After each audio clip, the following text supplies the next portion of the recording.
time, Sakura? It's time for the Suit Podcast. What episode is it today? It's episode 28. You didn't know that, and I did. did. Did we have a little argument, did we? Prior to this? You thought it was 30. Well, surely you'd do a big celebration if it was 30. No, I don't do that. we don't do that here. So yeah, no, Venom, obviously we're talking about today. Mm-hmm. Adam and I have previously talked about Raimi Trilogy, the Amazing Spider-Man Duology and failed quad trilogy, as well as Cinematic Universe. But now we're talking about the Venom universe, which is sort of a continuation of Sony's failed universe. Spoiler alert. Spoiler alert for both films. We are talking about Venom and Venom 2, obviously. Venom, Let There Be Carnage. So yeah, no, it would have been more interesting had well, it was because obviously originally it was me and Adam doing this episode, and it would have been very interesting because he fucking hates the first film. So I imagine he would have fucking hated the second one as well. But you're sort of on the same boat as me with these films in a way. Where the first one, it's alright, it's not bad. Like, I mean, I enjoyed the first one. It's fun. I think I like them more than me. Well, I like when these films are kind of self-aware and they don't take it too seriously. Because when you have all those Marvel films, which I know that they are fun and stuff, but they are still like, oh, this is really prestigious filmmaking in a way. Yeah, they whereas kinda, like at least with Sony, like with these like they're very Venom aware. movies, they're just kind of like, we're just having fun. Well, I think it's more. I think that's kind of. I think the weird thing about these two films, we're kind of just jumping ahead of ourselves here. We're kind of just talking about overall thoughts. Then we're actually gonna go specifically talk about one, and then the second one, and obviously the future of this universe or potential MCU stuff. Yeah. But I think the first one is sort of taking itself seriously to a degree. I think the comedy aspects it's not taking itself seriously for, but I think it's kind of a nice blend where it is a nice blend of it's not taking itself seriously and it sort of is, which is the complete polar opposite, I think, with the second film. Because the second film is just like, it feels no, like this is just a big fucking something. joke. Like, you know what I mean? Yeah. I just kind of find it strange, you know what I mean? Because it is kind of like these, well, not R-rated, but strict PG-13, but, you know, sort of weird comedy. I don't know how, you know, like it's, I think they're sort of in their own little bubble, these two films, because I can't really compare it to MCU. No. I can't compare it to DC. Definitely not. But the one thing I have always said, even since I saw the first film back in 2018, and David agrees with me on this when I said this to him, it's it was more specifically talking about the first film, but it feels like those early 2000s superhero films, like your Daredevil or your Ghost Rider, or no, but you know what I mean? Because that's what this kind of, I get that kind of strong vibe off them, because it's not formulaic in the way that Marvel is, and it's not sort of a clusterfuck where we don't know what we're kind of doing, but you know, it's kind of like 50-50 good or bad, like DC are kind of doing. Well, I was just thinking before we started that these are not like Daredevil or Electra or anything. Well, I think they are decent films, but I do get where you're coming from. I do agree actually with that. I never thought of it like that, but at least they're good films. And it doesn't feel like, see, this is the thing as well. I feel like back in the early 2000s, whenever they were making these, I feel like Affleck doing it. Like, not really that. No, I'm not sick of doing it, but like, it felt really like they were afraid for it to be really camp or something.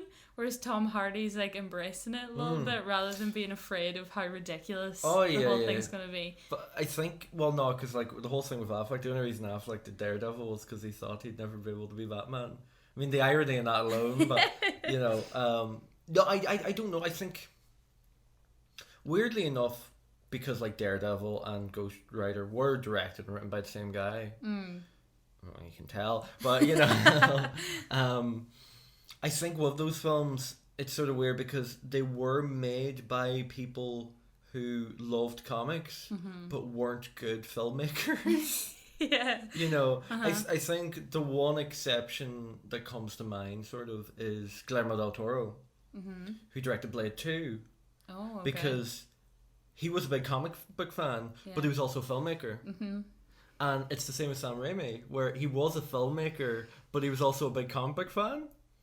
So I think that's why those films stood out as great compared to, you know, your Daredevil or your Ghost Rider. Listen, I like the Daredevil film. I still fucking watch it. I didn't finish it. I've yet to see the director's cut of that film. I can't. I can't finish it. But not specifically the first film. I get very strong Terminator 2 vibes. Haven't seen it yet. Yeah, I know you haven't seen it, but every time I say this, people are like, what the fuck are you talking about? And I was like, because it's kind of like, oh, you know, there's a big motorcycle chase sequence. It's like almost this buddy cop kind of film. But it also has this kind of like, it's also trying to have this kind of like deep, heartful relationship with these two characters, weirdly enough. I don't know. I think the second film, well, we'll get into the second film more, you know, after talking about the first one, but I think the second one goes a bit too far, and it's alright, we'll just take nothing seriously. Because then you get to a point where it's just like, okay, so I just shouldn't care. I don't know, it's this weird sort of... Do you think that the villain has an impact on it, though? Because I feel like Woody Harrelson... There's very few things I take him seriously in.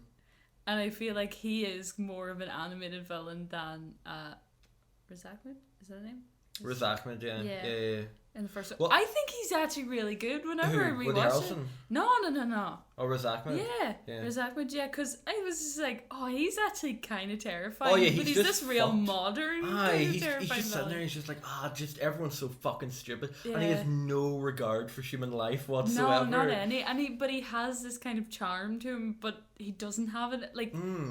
Like, even when he's talking to your one, is Jenny Slate? Is that her name? Jenny Slater. Slate. That's the character's name, but we'll continue with that. That's the character's name or her name? Is the character's name? I thought it was... Anyways. No, her name's Dora. Right, so Jenny Slater's character. Yeah, her... I couldn't... very forgettable. You know, whenever he, like, convinces her that he's going to turn over a new leaf. Like, he is really... I think... Well, Riz Ahmed's just such a good actor. Yeah, he is. Just go watch Sound of Bell. He's also so dreamy, so it does help. Who, Riz Ahmed? Oh, he's so hot. But anyway, you were saying how he had so much of a baby face. I know, but he's still so cute. No, but then I was like trying to figure out, I was like, what do you mean? I was like, oh yeah, because like every film I've seen him in, he always has some form of facial hair. Like in Rogue One, he has facial hair. So in the Metal, he has facial hair. I think even in Nightcrawler, he has facial hair.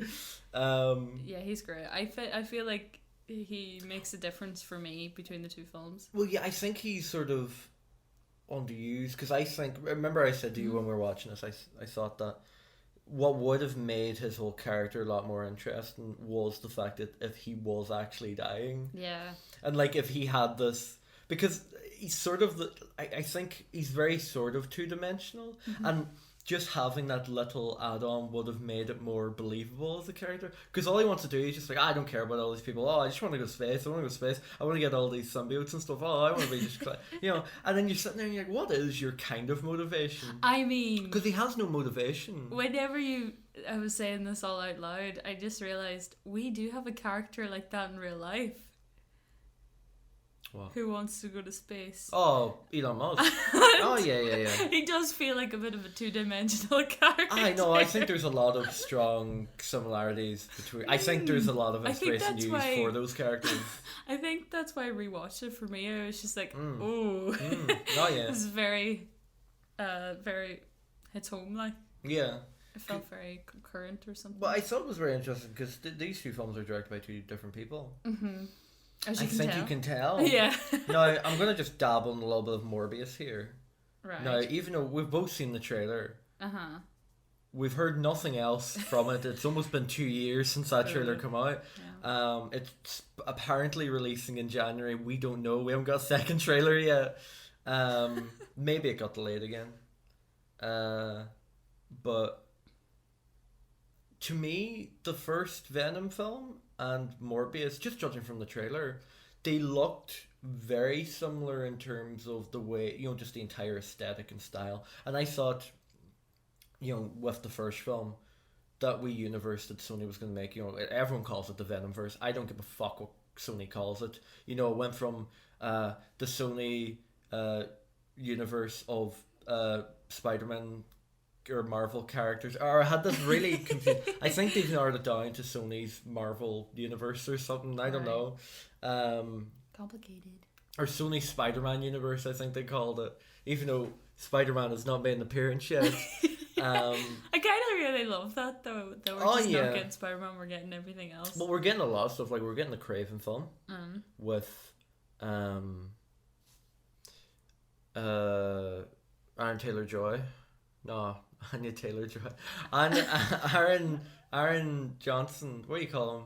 Aaron Taylor-Johnson. Aaron Taylor-Johnson. I was like, which name are you trying to get? I sort of converged there. I didn't realise he was going to be. He's playing Craven. Oh, I love that. So that'll be interesting. Now, I don't know whether they're going to do like a modern take, because my idea was, because this Venomverse is kind of modern. Like the Morbius film looks very modern. Hold on. Before we go any further, if this is obviously in Sony's Marvel universe. Yeah. So if... No, we'll get onto that. We'll get onto that. We'll get onto that later on. We'll get onto that. But yeah, no, because it's going to be kind of strange, because I get that they're trying to do this modern thing. So does that mean, all right, so because Morbius is obviously very modern, Venom's very modern based. I assume Craven's going to be more of a poacher, like a modern poacher. Modern day kind of poacher type character, rather than this kind of like tribal, hunter that was seen kind of like in the comics and stuff. You're looking at me like you have no idea who Craven is. You're talking to me as if I'm a big comic book fan here. No, we should have got Adam for this. We should have got Adam. I don't know why you chose to do it with me, to be honest. I was just kind of like, Adam was a bit busy and he asked me to do it with you instead. But yeah, the first Venom film, I think it was a solid start for Sony's universe, because they were sort of talking about it for so long. We're going to have this universe, and we're going to have all these Spider-Man characters, and we're going to have this character as a solo film. Basically, every Spider-Man character ever was going to have a solo film. Like, there was going to be probably a fucking Aunt May film at one stage, without Spider-Man in it. But it was weirdly successful, that first film, because it made almost 900 million, didn't it? Venom. It was very sort of a shocker. 2018 was a very shocker year for comic movies, because then 2 months later Aquaman made $1 billion. Which I think is a far worse movie. What, than Venom? Yeah. We'll get into that someday. No, I feel like at least, because Aquaman doesn't really fit with the tone of the DC universe, I think, even though I know Aquaman is meant to be that wee bit lighter, but it just feels like so out of place, because it's kind of a piss take. Yeah. Whereas Venom at least is part of a universe that is not really serious. Well, is it? We'll get onto that later. We'll see, yeah. Well, not like, because... Well, to be fair, we haven't that much out of it, so... Oh, yeah. Well, I think the first one's kind of like a solid film, and... Well, it's a very average film, I think. I'd give it, like... On a good day, a 6 out of 10. I mean, yeah, like, but I don't think any of these films are very special. Like, but no. there's such a, like, they've saturated the pool, like the movie pool at the minute. Well, just Marvel, everything. Mainly. It's just Marvel or DC or comic book movie, and you're just like, oh, there is one every month. So much, yeah, like one a month. And like, I do enjoy them, and it is good crack. But at the same time, I've gotten to the stage where, please do something different. Yeah. Yeah. Well, I do like Venom though for that, because it stands out. Yeah, but I think that's just Sony, because it does feel like a very Sony-esque film. Yeah. Like, it does feel very amazing. Listen, I think that's why a lot of people drop ties to Amazing Spider-Man, because it does have that kind of Amazing Spider-Man kind of feel to it, if you know what I mean. Yeah. Specifically, kind of with the whole, even the cinematography. I think it's just style. a nice break from Marvel, to be honest. I'm just kind of sick of Disney, Marvel stuff going on. Because it does feel very formulaic, as you said. Like, everything is the same. Like, that's the reason why I prefer Infinity War out of everything else, because it's just kind of like everything else feels really similar.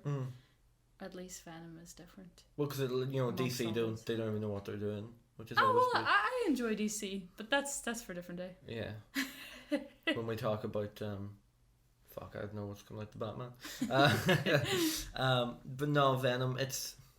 I like the design. I saw was because there was a lot of hate prior to the film coming out, because everyone was like, "Oh, but wait, he doesn't have a Spider-Man. He doesn't have the white Spider-Man symbol."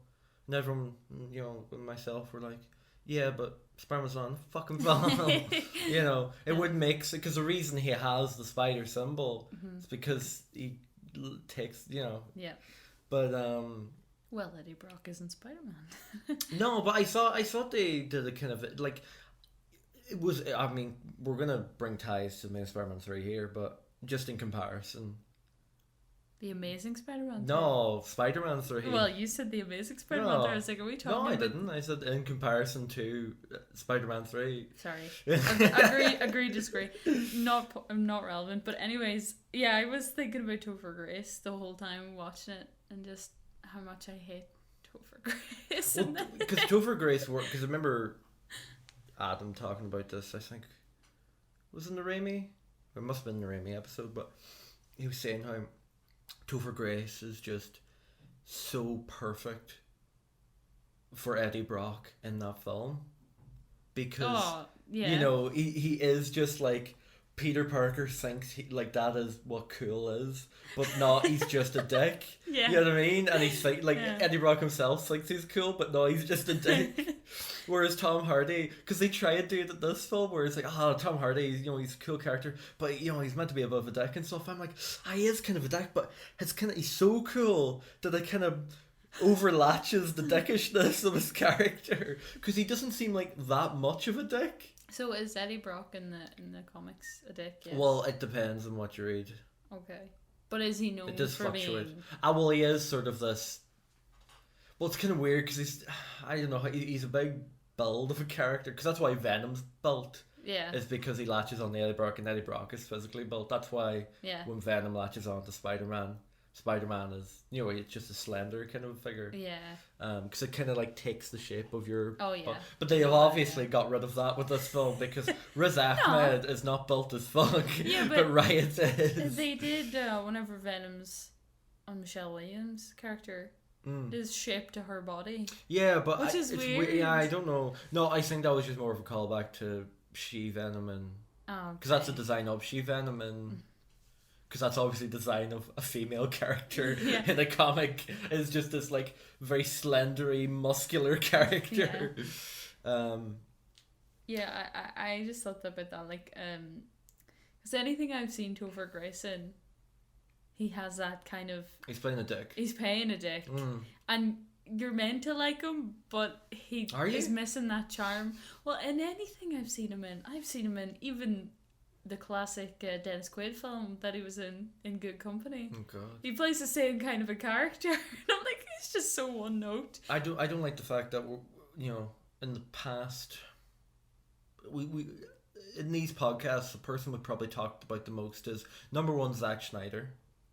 And number two, Topher Grace. Because me and David were talking about him because he was in Predators. Oh, yeah? Me and Adam were talking about him because he was in the Raimi trilogy. And now we're fucking talking about Topher Grace again. He is everywhere. Can we do that 70s show on it? No way. Not gonna happen. I do enjoy him in that, though. But he is kind but that's the character he's meant to be playing. But he is a dick in that as well. And it gets progressively worse. Anyways, I digress. I think Tom Hardy's having fun. Yeah, and Tom Hardy obviously has a charm to him that he gets away with. Naturally. But I don't think he's written as kind of being a dick. Like, he does horrible things, but...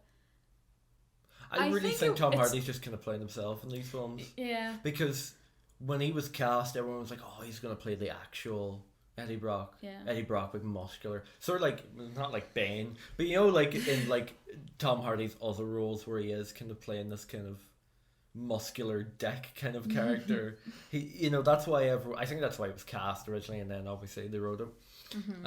But I do enjoy his character.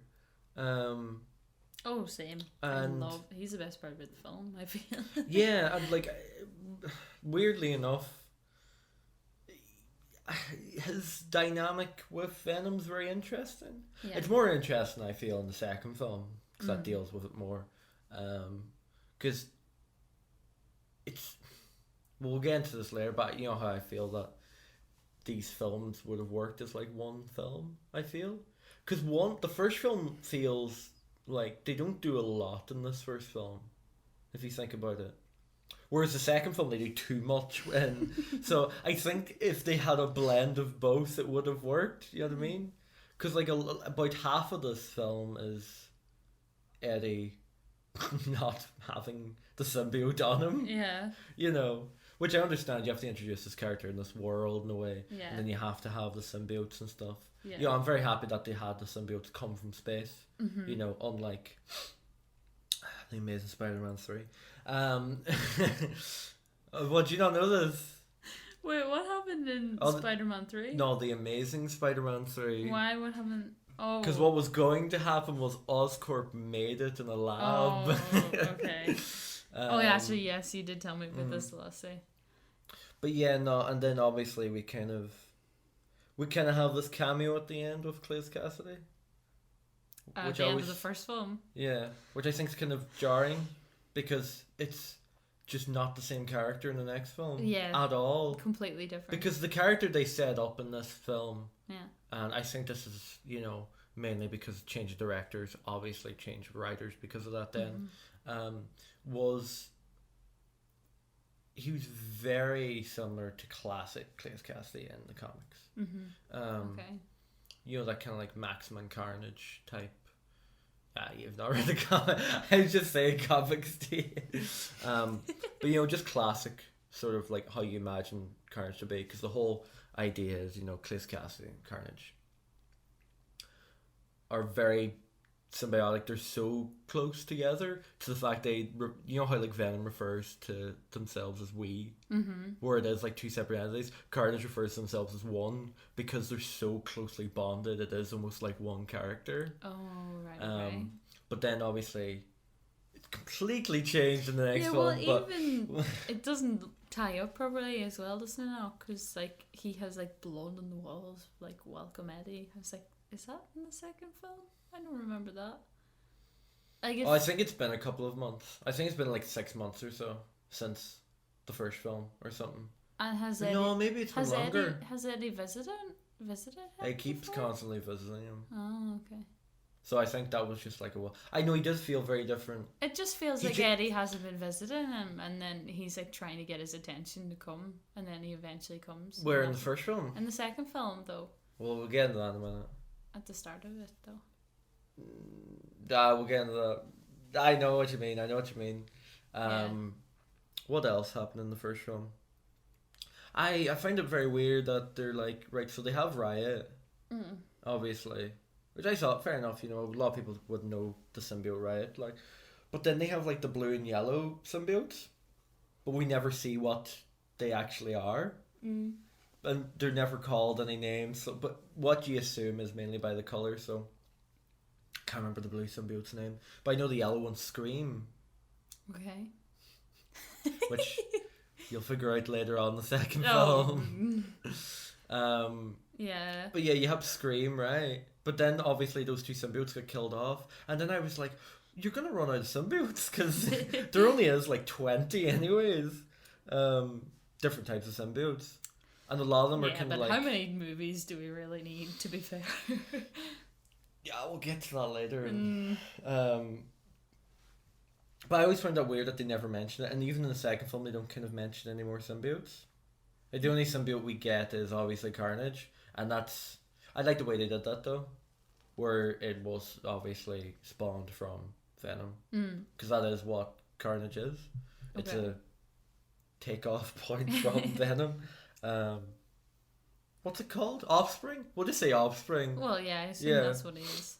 You just call him Father. Because I remember in the 90s, I remember in the 90s Spider-Man TV show, which was the basis of most of my Spider-Man knowledge before I read comics. It was like Cleese Cassidy was in like a jail or something, and then they were like in the same jail. Maybe it was the Ravencroft facility, I can't remember, but they were making Carnage, but I think from Venom. But I just like the way that it was organically done in this, where it did feel like a natural accident. I was a bit confused, obviously, from not having read. We are talking about the second film now. Yeah. Just to clarify, we've moved. There's not much to talk about with the first film, to be honest. Other than the score is really good by Ludwig Göransson, and I wish he returned. And also the fact that Ruben Fleischer dropped out of directing this second film to do Zombieland 2. Great film. And then obviously Andy Serkis hopped on board, which I found kind of weird because why would you go and do Zombieland 2 when Venom 2 was obviously... You haven't seen Zombieland? No, I know, but surely what do you think was going to make more money? Yeah, but what would you have more fun making? You haven't seen Zombieland. Zombieland is so fun. I imagine they had a lot of fun making the second Venom film because it's fucking ridiculous. Yeah, but I think presume there was a lot of issues because it feels like... No, I don't think there was issues. Timing problems? No, I think it was more of choices made by Andy Serkis.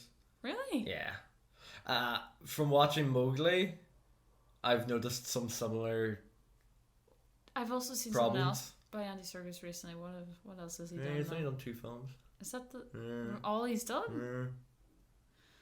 Anyway. No, I think he was doing Mowgli for like 7 years. Oh, well. Because I think... I do like Mowgli, though. No, it was alright. Like, but I think Christian Bale like recorded this stuff like in 2012. Or so. Like, it was like so long, but go on. What are you saying? Yeah, wait, hold on. Venom 2. Oh, yeah. No, I was confused. Obviously, right, because I didn't know anything about Cletus and Carnage, right? Oh, yes. But you know whenever Eddie is in the room and they're chatting to each other and Cletus... I thought Cletus was egging Eddie on because he knew the Venom was in him and he wanted... When he was in the cell and they were talking... At the start of the second film. Okay. No, I didn't know whether you were talking about the first film or not. No. Oh, no. Yeah. So at the start of the second film, and then because obviously like he bites him, and then that's how Carnage spawns inside him or whatever. But I thought that Cletus knew all this. No. So then I was just like, oh, okay, because he's just kind of a psychopath. Yeah, but he just wanted to bite him. It just, to me, I felt like really convinced. I thought that he was egging him on. No, I think he wanted to like mark him just so he would always have a memory of him. Oh, okay. So he'd give him a scar essentially. Well, that was my intention. Whereas like you sort of put me in prison here, or you put me and I'm gonna die here. I want you to remember me because no one else fucking will. Well, I thought they did a lot of I don't know, because it was weird. The film opens up obviously on the flashback with the weird Woody Harrelson ADR. Yeah. Whereas. Well, no, you can never get someone to sound like Woody Harrelson. No. But why ADR Woody Harrelson's... Because he also ADR Naomi Harris's voice. Which it was very obvious. Yeah. Because the lips were just not synced right or something. And it's just a weird love story. And then you have like... It basically introduces you to the 3 secondary characters in this film. Basically, the 3 characters you don't know that are introduced in this film, it introduces you to them in the first scene. And you know that. And they do a wee twist later, like, oh, I was that person. And you're like, I know fucking shit. Like. I know, I'm so kind of sick of the whole... You know when you have like 2 villains and they're a couple or whatever, and the reason their bond is so strong is because they were so lonely or something. I'm so sick of that. I think this film was very inspired by... Natural Born Killers. Oh. And you can tell because to cast Woody Harrelson for a start. And just everything. Just a lot of the stuff. I think there was a lot of... I think mainly just a lot of the Naomi Harris and Woody Harrelson characters were very much derived from Natural Born Killers. Which I thought was very weird and strange. Like, it was an interesting interpretation. I just wish it was done better. Because obviously they wanted do that kind of a version with Cletus. I'm fine with different interpretations of comic characters and changing them. Yeah. But I think no one wanted that. And they were disappointed. Yeah. Because we're not going to get Carnage again. You know. Yeah. Because Cletus is unless they do Your Other Man that was Carnage, but I don't think they will. Because I think what they're going to do is write a symbiote, we're going to move on from that then. Another symbiote, we're going to move on. You know, I don't think Riot's coming back. Although, well, I know, but I have no idea what their plans are, but I think because of the multiverse thing, there's always that option now. Oh, we're Carnage talking about is this not now? really dead. No, we're talking about the after credits scene. I just dropped it in. Because I remember, I think before I went and saw it, I think it was after Adam and I recorded last week's episode. He was just talking about it. I was just like, I'm going to try and see... Or no, was it that episode? Can't remember. Anyways, we were recording an episode or something. And, yeah, it was that one. And I was just saying, so next week I'll go and watch Venom and stuff. He was like, oh, yeah, same thing. And I was like, oh, did you hear anything about it? And he was just like, yeah, no one's talked about the film. All they've talked about the after credit scene, which means the film wasn't that memorable or good. And I was like, that's an excellent point. Yeah. I think this is a big problem with Marvel films. I think you agree with me as well. We just need to get rid of fucking post credit scenes. Oh yeah, I'm so fucking sick of them. Oh, genuinely, I've hated them. They were okay at the start, but I never sat really for them. Well, like, I love the fact that Zack Snyder was very against them, and I'm very up for his belief of it just being the end of the film rather than a post-credit scene. You know what I mean? Yeah, definitely. Because I don't really like these post-credit scene things. And sometimes they're nothing, and then, I mean... Sometimes they aren't. So it's a gamble whether you're going to waste your time or not. Because I remember we saw Shang-Chi, and it was such a waste of time. Well, because it should have just been the end of the film. Yeah. Because it took place right after the previous scene of the film. Yeah. I mean, I thought it was funny though, because like obviously you had known for a couple of weeks before what. Oh, this post-credit scene. Yeah. Yeah. And then I'm so sorry. You're tired. But I didn't know. But I was kind of sitting there like, oh, okay. I kind of figured they might. Actually, people to be were fair, going mental. I didn't really know, but some people were like, "Oh my god!" People were literally like, shouting out like, "Oh my god, that's amazing!" And I was like, "Really? Has filmmaking just fucked our brains so much that the littlest thing is mind blowing?" No, but honestly, like, I think this is a problem with these Marvel movies where they're really dumbing down film. I'm fine if you're a kid. There were 7 adults screaming that. See, I actually would have been more impressed had they Sony. I don't know what the rights thing is. Does Sony have the rights to Spider-Man? There's a weird grey area. I think it's shared at the minute. Oh, okay. I was just wondering, could they make their own Spider-Man thing again? Well, from what I've heard, and I don't know if it's true, post No Way Home, they're gonna do something like, I think Sony want to do Miles live action. Okay. Is it? Marvel keep Tom Holland. Yeah. It's either that or vice versa, but I don't think it would be vice versa. I think they would keep. Weird. Yeah. They basically want to. They're going to continue with the Venomverse and all the movies like Morbius, Silver Sable, Silk, Spider-Woman, literally every fucking small character. They're going to continue that universe, Morbius and all that. Yeah.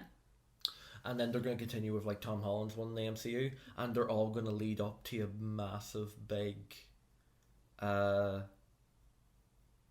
crossover to the point where it's all connected to Null, which is the god of the symbiotes.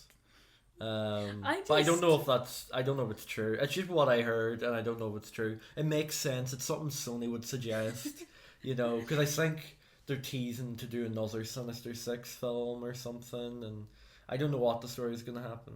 I don't know. I just personally, I would have been more impressed if it was going to be not Tom Holland Spider-Man. It was going to be completely different story.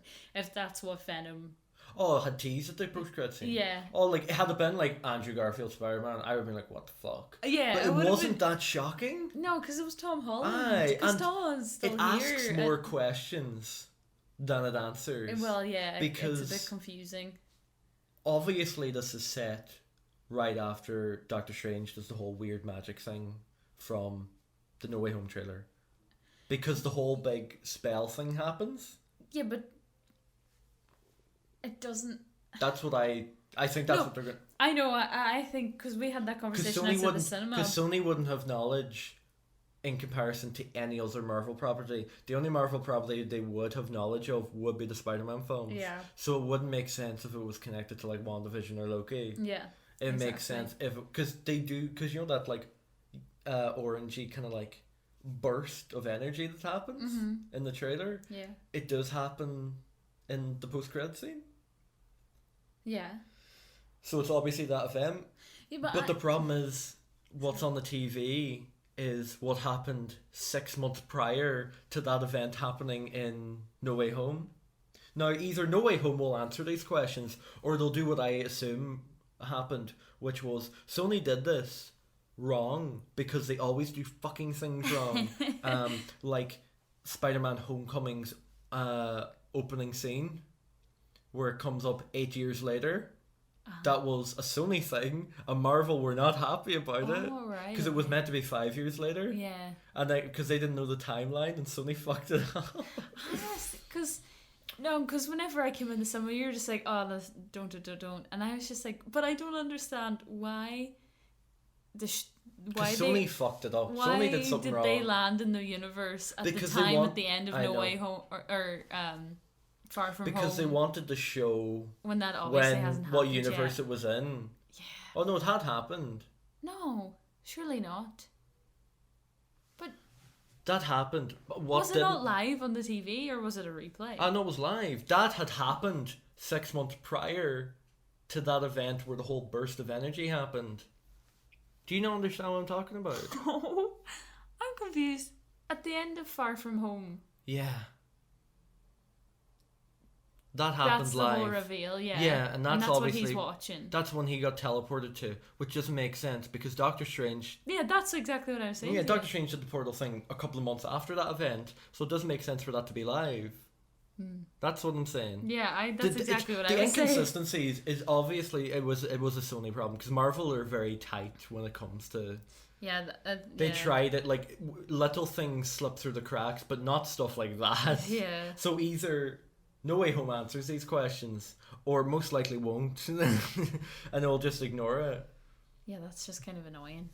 Because that's why I'd rather them stick with their own thing than because it gets so complicated when there's two different studios involved, and there's like I remember you were saying how like you just cannot see Tom Hardy's Venom and Tom Holland's Spider-Man just being in the same like you can't see them fighting each other. No, and then I suggested to you the fact that they'll probably do what I can't remember if it was Ultimate Spider-Man or Spectacular Spider-Man. No, it wasn't Spectacular Spider-Man, was it? There was a Spider-Man, I don't know if it was comic or game, but it was them two basically teaming up with each other. So that's what I can believe that. I can believe them two teaming up with each other. Yeah. Rather than.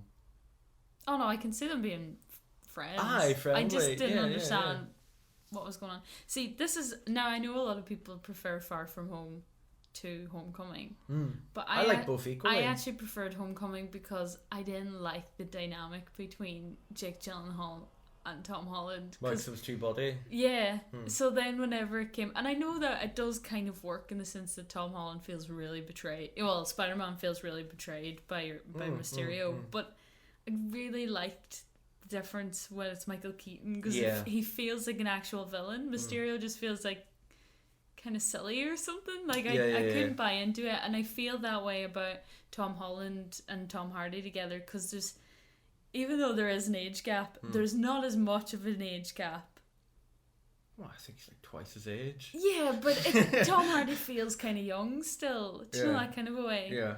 And I don't know how to describe it. It's just like a teenager and an old man versus each other in comparison to a teenager and kind I can of a completely man. see them if they're going to do it and it's going to be a team up. Especially the fact now that Venom's meant to be like, you know, they're doing the whole lethal protector thing where he is this anti-hero and not a villain. And Marvel and Sony, well, if Marvel wants him to be a villain, Sony would be like, well, no, because he's meant to be an anti-hero in our universe. Yeah. So I think what they are going to do is it's going to be them two as a team up rather than fighting, which I can completely understand. Yeah. Which and I'd be I think would be fun. Yeah, I would enjoy that. But I definitely wouldn't enjoy if they went to try and make him kind of a villain. I just, it wouldn't. I don't think it suits with his character that they've made in Venom, Especially even with the sequel and the second one. Definitely, yeah. Because they made him more of... They made him very like Spider-Man in terms of, you know, the neighborhood who are like, yeah, it's Venom, yeah, cool. Lethal Protector. I did love the whole... It is a rom-com, that second film. More so than the first one. I think everything that people said the first one was, and it just wasn't, was just the sequel. You know what I mean? Yeah. Because I think they basically changed the film to suit what people wanted. Yeah. And I think it worked in favour. I think they shouldn't do it again, but I think it worked in their favour to a degree. I think they went too far in a lot of things. Like, I do think it hurt the entire film as a whole because the film's only an hour and a half long. And even from the trailer, they've cut a lot of stuff out. And I think even if it was that extra 13 minutes, the pacing of the film would have been a lot better. Yeah. Like, just push it to 2 hours. It was too, too racy the There's whole time. some cuts in that film, and it's so jarring. I was like, who the fuck edited this film? Like, but then you're like, do you blame the editor? Do you blame Sony? Or do you blame the director? Because did Sony tell the editor to do this? Or did Andy Serkis tell the editor to do this? Or did the editor tell them that this is what they should do? You know, it's like, it's hard to blame. No, I would be very surprised. I don't think they have that much creative control. No, I think Sony saw the success of this first film. And it being 2 hours 20 minutes, first film. Right, if we cut 40 minutes out of it, we can show it more on a day. We have more showings, so we'll make more money in the first one. And I'm there like, maybe. Yeah, no, I can see this being a success. Obviously, they're going to do a third one. I don't know who would even question the fact that wouldn't happen, because it's obviously going to fucking happen. But should we talk about the third one? Well, I was just going to say, which you mightn't agree with. It feels like the Ant-Man setup for me. How do you mean? What do you mean? What does that mean? Well, so, though you're talking about the rom-com thing, and I feel like Ant-Man, so yeah, obviously I have kind of the Ant-Man who, there's that relationship where it's a failed relationship, the new boyfriend is on the scene. Like, that's what it felt like in Ant-Man, where you have the character. Oh, yeah. Whereas, like, because we don't hate Dan. I really liked his character. It's weird because he's kind of a dick in the second one. I don't know what they did. They just wrote him. It's like, oh, we'll make him a dick. Because in the first one, he's not a bad kind of guy. No, he's really nice. But then the second one, they like write him to be a dick. And it's like everyone hates him. Venom hates him. Tom Hardy. No, but at the end, Venom's just like, oh, we like him. Yeah. But I like that because I would hate the trope where that should have been the first film, they want though. Eddie to get back with Anne. I'm happy enough for her to be with... No, but I think they should have done that in the first film. So it makes more... Because like Ant-Man, they did that in the first film. And then the second film, it's all... Yeah. They're like a family. It's like the Santa Claus all over again. It's the same thing. It's the same trope. It's such a good trope. But I only like that trope when they just allow the character to be happy with the new person they've moved on with. Yeah. I don't like it if they're trying to make I don't think be they'll... a dickhead and I don't think they'll have Eddie move on, because it's obviously an Eddie and Venom relationship. Yeah, well, Eddie can't really be with anybody. No, if he's Venom so stuck with him. Inside him. Unless Venom fucking dies. But no, this third film, we're obviously probably going to be getting Toxin. Oh yeah, this is because Stephen Graham's character Mm-hmm. in the comics also became Toxin. Oh, okay. I have a big question. How the fuck did he get a symbiote on him? Because I don't know how that happened or when it happened.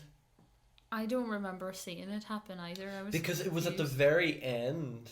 Remember, he's being choked to death by your woman, Yeah. Naomi Harris's character. We'll just call her Scream, even though she doesn't have a symbiote on her, but she screams and she has the power of Scream. So Scream is is Yellow a symbiote. with.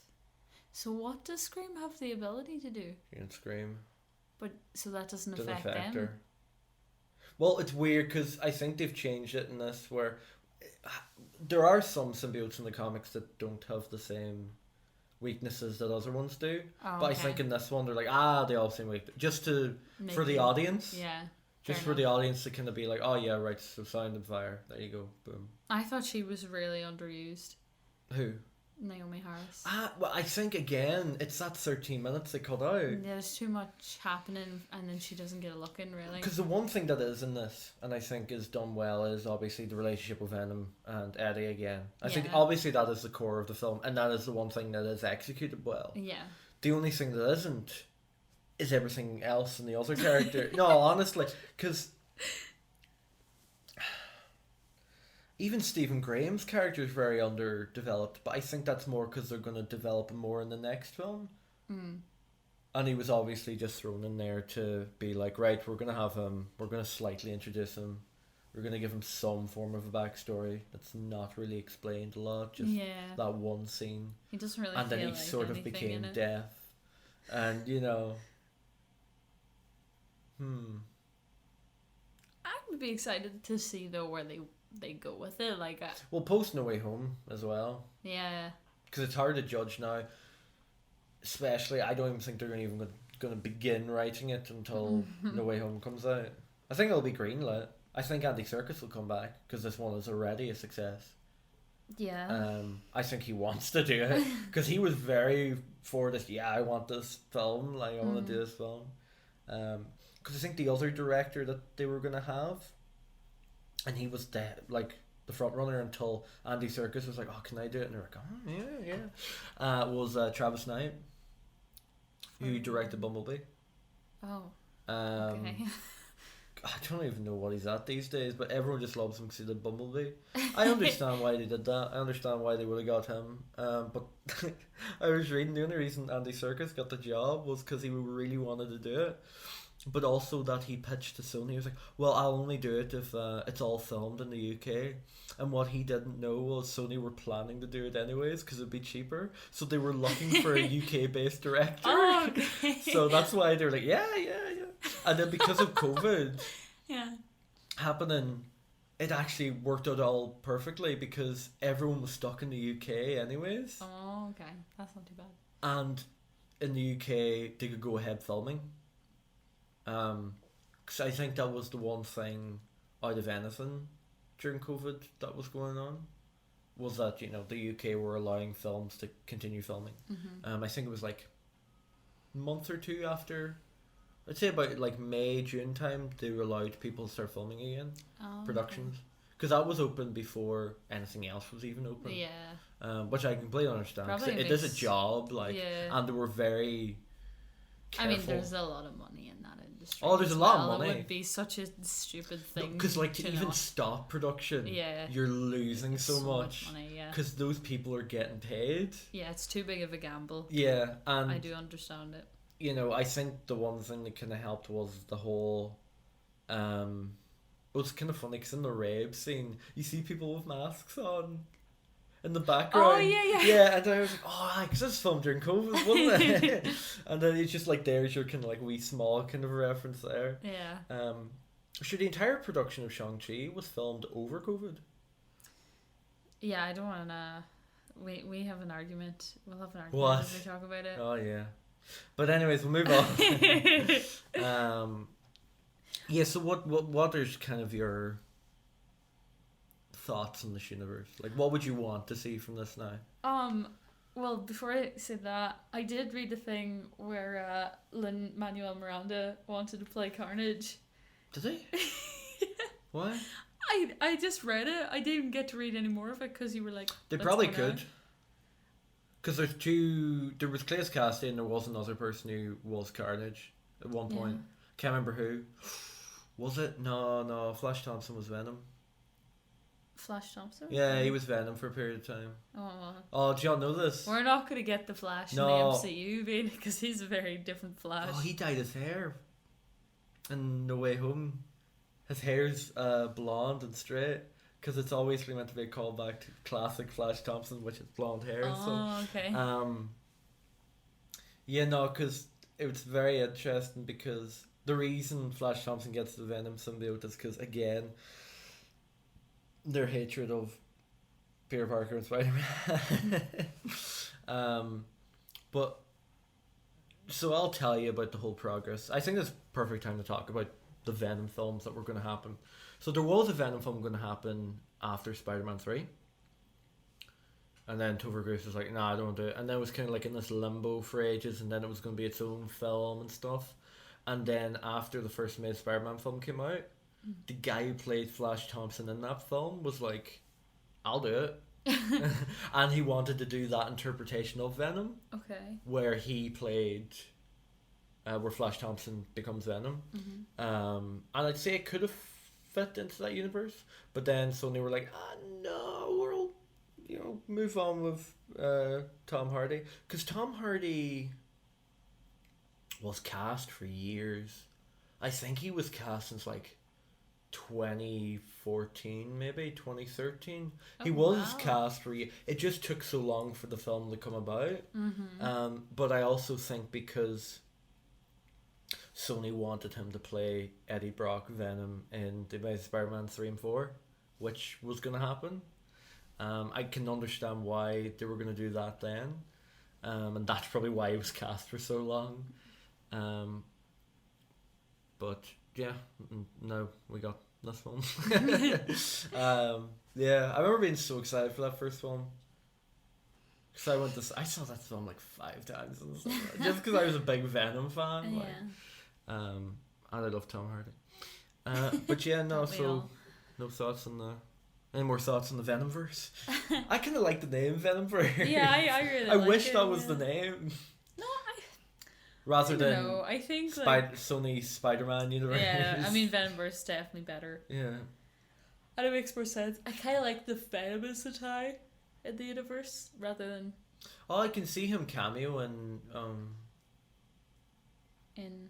Well, there's rumours that he's in... in the Morbius trailer? Yeah. Where he's talking to Adrian Toomes at the end, Michael Keaton? The director was just saying, he was just like, yeah, no, it was really weird filming that scene, because you look at the call card and you have like Jared Leto, Michael Keaton and Tom Hardy on the call list that day. And then the interviewer is like, what? And he's like, nothing. And he obviously didn't mean to say Tom Hardy. Yeah. So we obviously know that Tom Hardy may be in Morbius at the end. Okay. So I can see him being the connecting factor of these films. Well, yeah. I don't know. I just think... I know you didn't particularly like it. I do agree with the pacing issue in the second one. I just think it needs... I'd love to see a director's cut of this film. That is like 2 hours long at least. The only thing I'll say is it was so short it didn't bother me as much as if it had been too long. Like, I think... Oh, yeah, I completely agree with that. Yeah. Because I didn't actually... Although there were some choices I questioned, like some transitions were very strange, like you said. But overall, there wasn't anything I was... The only criticism I had was I wanted more time with the characters so that they felt more developed. But that's secondary characters because I thought everybody else was pretty good. I don't know. I thought it was fun. It was a bit balls to the wall. Yeah. As you might say. Well. Yeah. I think that's kind of it, isn't it? I think so. Yeah. Yeah. I don't think we'll know much more about this universe unless a trailer for Morbius comes out, or No Way Home, or we just see No Way Home, and Well, I do think we'll kind of explore this universe a bit more when Morbius finally does come out. But yeah, no, that was Venom. The Venomverse, as I like to say. More just the Venom Duology so far. Yeah. Thanks to Buzzsprout for hosting as always. Make sure to check out the Instagram at the State of the Podcast. And we will be back next week, Kira and I, for Oh dear. the slasher films. Oh. You said "oh dear" like you didn't know. I forgot. I did forget. We're doing the slasher film. Oh no. But yeah, no. We'll see you then. All right.